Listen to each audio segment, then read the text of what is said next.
Good morning, Radhe Radhe, जय श्री राम। स्वागत है आपका अपने एनएजी कोचिंग क्लासेस के अंदर। तो हमारा टॉपिक चल रहा है हिंदी साहित्य में आधुनिक काल। और आधुनिक काल के अंदर हम द्विवेदी युग पढ़ रहे हैं। तो द्विवेदी युग में आज हम पढ़ेंगे गया प्रसाद शुक्ल स्नेही के बारे में, जो एग्जाम की दृष्टि से इम्पोर्टेंट कवि है। यहाँ से उनकी रचनाओं के बारे में भी पूछा जाता है, यानी गया प्रसाद शुक्ल स्नेही। गया प्रसाद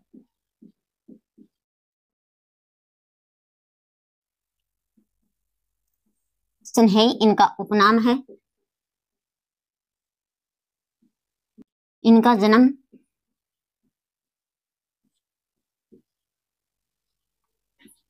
1883 ईस्वी,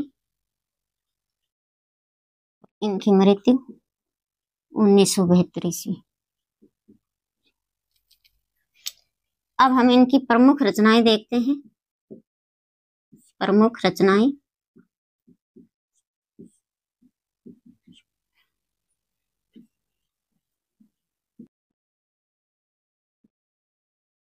कृषि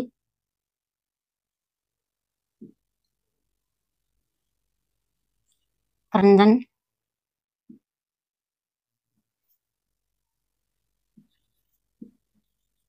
प्रेम पच्चीसी,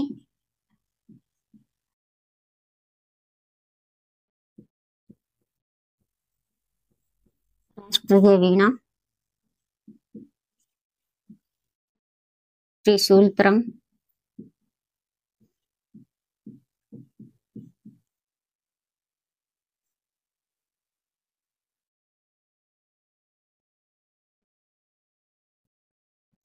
करुणा कादम्बनी,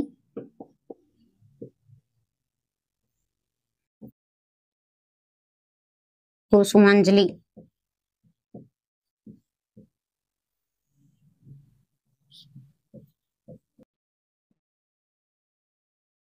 राष्ट्रीय मंत्र और कला में त्रिशूल, कला में त्रिशूल, संजीवनी, ये इनकी प्रमुख रचनाएं हैं जो एग्जाम की दृष्टि से इंपॉर्टेंट है। यानी गया प्रसाद शुक्ल स्नेही, इनका स्नेही उपनाम है। और स्नेही उपनाम से भी क्या है, ये हिंदी साहित्य में लेखन कार्य करते थे। और त्रिशूल उपनाम से भी लेखन कार्य क्या करते थे। यानी इनका जन्म है वो 1883 ईस्वी में है, मृत्यु 1972 ईस्वी में है। कृषक क्रंदन, प्रेम पच्चीसी, राष्ट्रीय वीणा, त्रिशूल तरंग इंपॉर्टेंट रचना है। करुणा कादम्बनी, कुसुमांजलि, राष्ट्रीय मंत्र, कला में त्रिशूल और संजीवनी, ये इनकी प्रमुख रचनाएं हैं। यानी हिंदी साहित्य में ये स्नेही और त्रिशूल उपनाम से लेखन कार्य किया करते थे। और स्नेही उपनाम से उन्होंने श्रृंगार रस जो रचनाएं उन्होंने लिखी है, उन रचनाओं को स्नेही उपनाम से लिखते थे ये।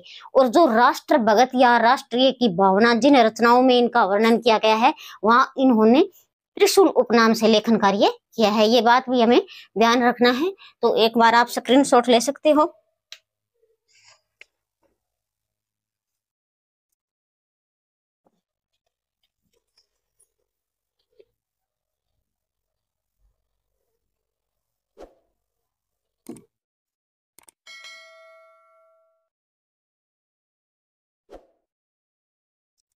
विशेष तथ्य देखते हैं। विशेष तथ्य यानी हिंदी साहित्य में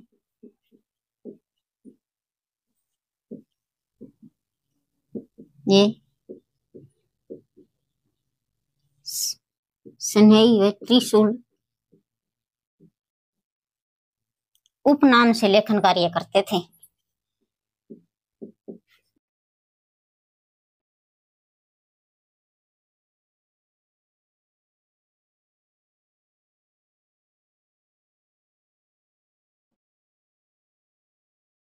अब नोट लगा कर लिखो, श्रृंगार रस से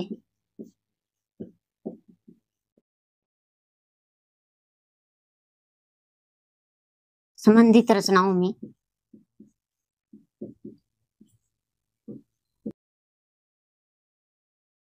उन्होंने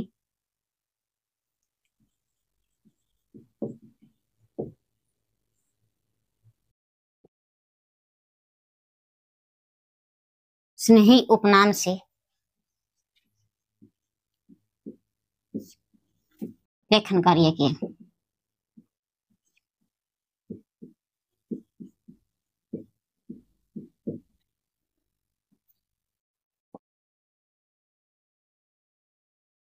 राष्ट्रीय भावना या राष्ट्र भगत,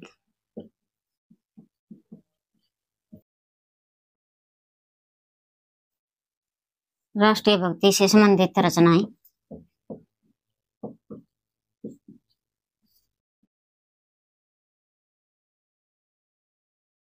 में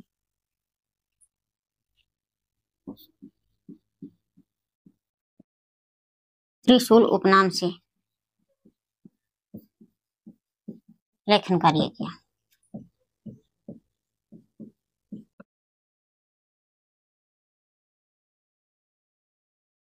इन्होंने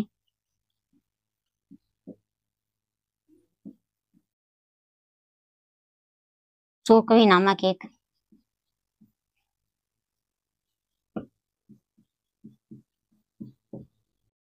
टीका का संपादन कार्य भी किया।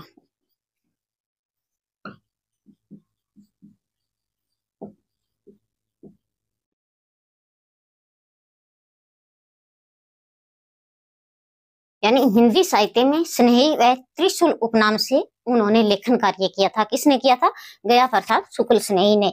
यानी जो श्रृंगार रस से संबंधित इनकी जो रचनाएं थी, उन रचनाओं में इन्होंने क्या है, स्नेही उपनाम से लेखन कार्य किया है। किस नाम से? स्नेही उपनाम से लेखन कार्य किया है। प्रश्न पूछा जा सकता है कि गया प्रसाद शुक्ल की जो श्रृंगार रस से संबंधित रचना है, उस रचनाओं को उन्होंने किस उपनाम से लेखन कार्य किया था? तो स्नेही उपनाम से।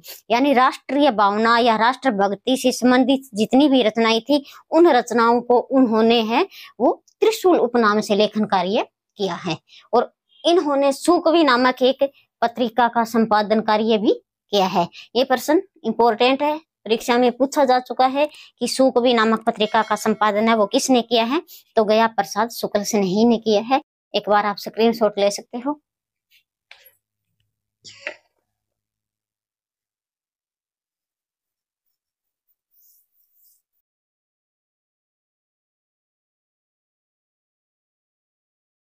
अब हम देखेंगे द्विवेदी युग के अन्य कवि।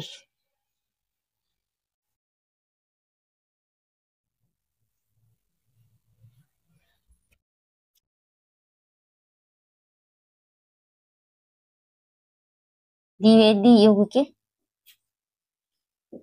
अन्य कवि।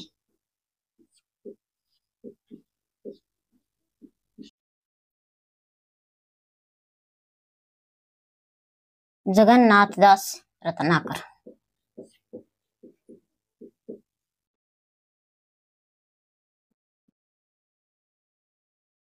इनका जन्म 1866 ईस्वी और मृत्यु 1932 ईस्वी। इनकी प्रमुख रचनाएं देखते हैं।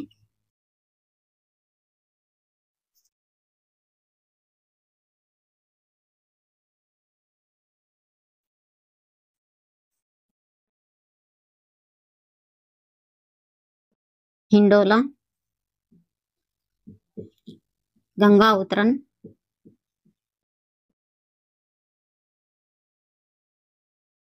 उद्धव शतक,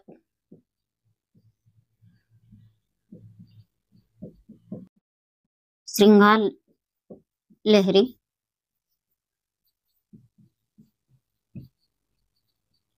हरिश्चंद्र और कालकाशी, ये इनकी प्रमुख रचनाएं हैं।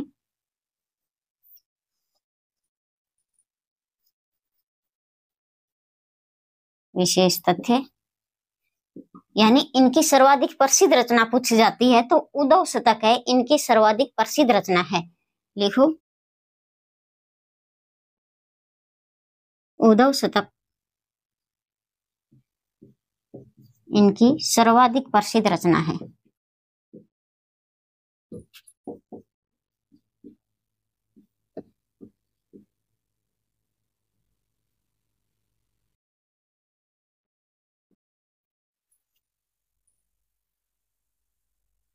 इस रचना की विषय वस्तु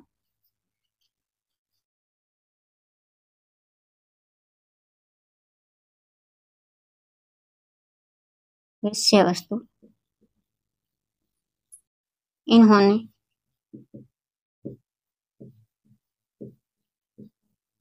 सूरदास के सूर सागर रचना से ग्रहण की है।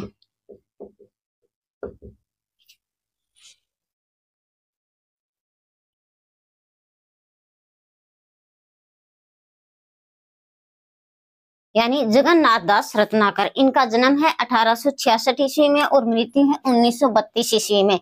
यानी इनकी प्रमुख रचनाएं है हिंडोला है, गंगा उतरण है, उदोस्तक है, इंपॉर्टेंट रचना है एग्जाम की दृष्टि से, श्रृंगार लहरी है, हरिश्चंद्र कालकाशी। यानी उदोस्तक है इनकी सर्वाधिक प्रसिद्ध रचना मानी जाती है। प्रश्न पूछा जा सकता है कि जगन्नाथ दास रत्नाकर की सर्वाधिक प्रसिद्ध रचना कौन सी है, तो उदोस्तक इनकी प्रमुख रचना है। जो इस रचना में जो विषय वस्तु थी वह तो उन्होंने सूरदास के सूर सागर जो रचना है उस रचना से ग्रहण की है। किस रचना से? सूर सागर की सूरदास की सूर सागर रचना से ग्रहण की है। और इसके अंदर जो छंद और शैली है वो उन्होंने रीति ग्रंथों से ग्रहण किया है, जिसके कारण ही इनको क्या है भक्ति काल और रीति काल का समन्वय कवि भी कहा जाता है। ये बात आपको ध्यान रखनी है। तो एक बार आप ये इंपॉर्टेंट है उदोस्तक रचना, और स्क्रीनशॉट ले सकते हो एक बार आप।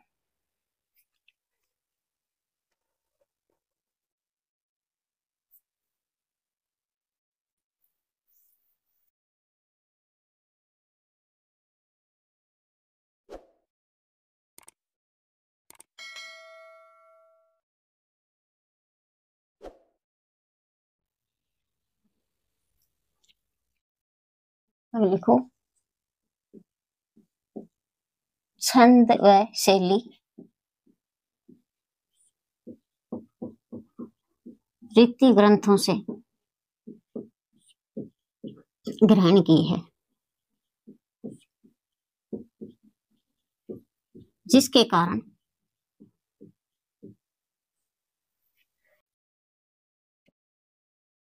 इनको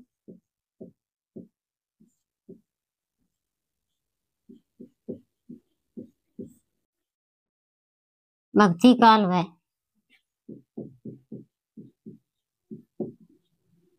रीति काल का समन्वयक कवि कहा जाता है।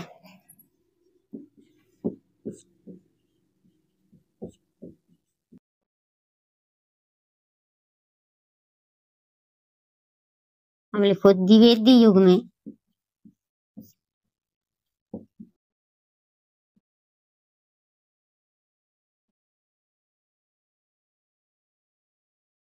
खड़ी बोली का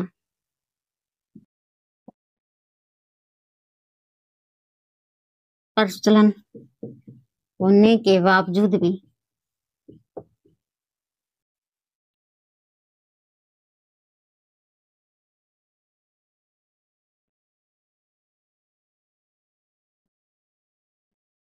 इन्होंने शुद्ध व परिष्कृत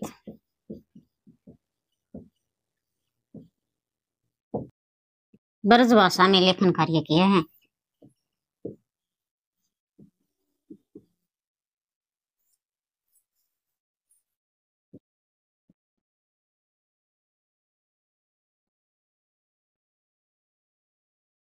अब नोट लगाकर लिखो, ये अपने आरंभिक जीवन में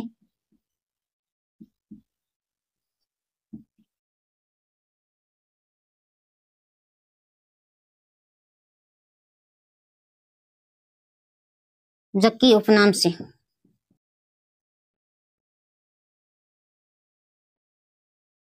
उर्दू भाषा में लेखन कार्य करते थे।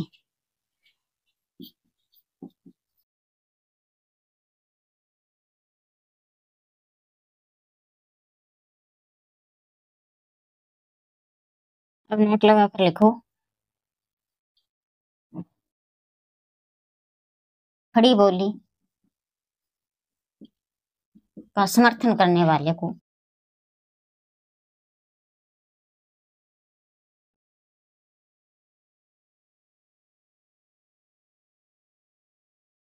इन्होंने हट्टी व मूर्ख कहकर पुकारा है।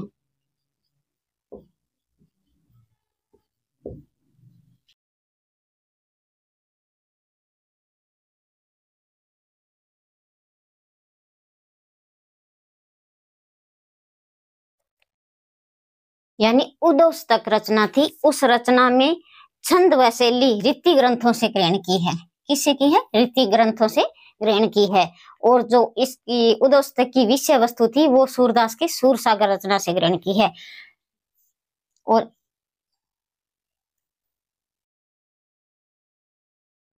जिसके कारण इनको क्या है, भक्ति काल व रीति काल का समन्वय कवि कहा जाता है। प्रश्न पूछा जा सकता है कि द्विवेदी युग का ऐसा कौन सा कवि है जिसको भक्ति काल व रीति काल का समन्वय कवि कहा जाता है? तो जगन्नाथ दास रत्नाकर हैं। यानी द्विवेदी युग में खड़ी बोली का प्रचलन होने के बावजूद भी इन्होंने क्या है, शुद्ध और परिष्कृत ब्रज भाषा का प्रयोग किया है। किसने किया था? जगन्नाथ दास रत्नाकर ने किया था। ये अपने आरंभिक जीवन में जक्की उपनाम से लेखन कार्य करते थे। प्रश्न पूछा जा सकता है कि जक्की उपनाम से लेखन कार्य कौन करते थे? तो रत्नाकर करते थे। खड़ी बोली का समर्थन करने वाले को इन्होंने हट्टी व मूर्ख कहकर पुकारा है। ये प्रश्न भी एग्जाम में आ चुका है कि खड़ी बोली को हट्टी व मूर्ख किसने कहा है? तो जगन्नाथ दास रत्नाकर ने कहा है। तो एक बार आप स्क्रीनशॉट ले सकते हो।